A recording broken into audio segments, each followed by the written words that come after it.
کراچی سے تعلق رکھنے والی ثنا احسان نے اپنی موٹر سائیکل کو ہی میڈیکل اسٹور بنا لیا ہے۔ وہ آن لائن یا فون پر میڈیسن کا آرڈر لیتی ہیں اور دواؤں کی خریداری کے بعد موٹر سائیکل پر مریضوں کو ادویات سپلائی کرتی ہیں۔ ان کا کہنا ہے کہ یہ ایک ایسا پروجیکٹ تھا جس میں سرمایہ کاری کم تھی اور کام بھی آسان تھا، اسی لیے انہوں نے موٹر سائیکل چلانا خود ہی سیکھی اور یہ بزنس شروع کر دیا۔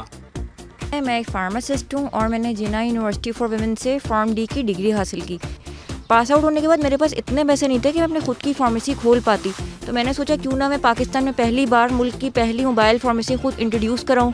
اس طرح سے میں نے اپنے شوق کو اور اپنے پروفیشن کو آپس میں مرج کر دیا، اور اس کا سب سے بڑا فائدہ یہ ہے کہ آپ کا فارماسسٹ خود پیشنٹ کے ڈور اسٹیپ پر جا کر ان کو دوائیاں نہ صرف پرووائڈ کرے گا۔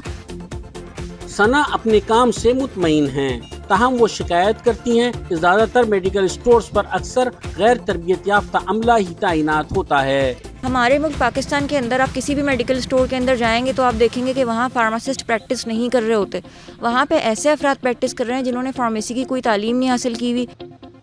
ثنا احسان نے اپنے کام کے طریقہ کار کے بارے میں بتایا کہ جن لوگوں کو ادویات کی ضرورت ہوتی ہے وہ واٹس ایپ پر ان سے ادویات کی دستیابی کی بابت معلوم کر لیتے ہیں اور پھر آرڈر ملنے پر وہ موٹر سائیکل پر ان ادویات کی ڈیلیوری کرتی ہیں۔ پہلے تو یہ ہوتا ہے کہ میرے نمبر کے اوپر مجھے پیشنٹ واٹس ایپ کر دیتے ہیں کہ میڈیسنس اویلیبل ہو سکتی ہیں، کوئی سرجیکل آئٹم ہے وہ اویلیبل ہو سکتا ہے یا نہیں، تو میں مارکیٹ ریٹس کنفرم کر کے ان کو بتا دیتی ہوں کہ یہ ریٹس ہیں۔ اگر وہ مجھے آگے سے اوکے کرتے ہیں تو پھر میں ان کا ایڈریس وغیرہ معلوم کر کے انہیں ڈیلیور بھی کر دیتی ہوں، کاؤنسل بھی کر دیتی ہوں، اور جو میرے چارجز ہیں وہ بھی لے لیتی ہوں۔ اور دوسرا یہ کہ میں نے ابھی اس کو کچھ ٹائم کے لیے اسٹاپ کر کے فردر ماڈیفیکیشن یہ کر رہی ہوں کہ موبائل فارمیسی کے ساتھ ساتھ ریٹیل فارمیسی بھی میں اس کے اندر ایڈ کر رہی ہوں۔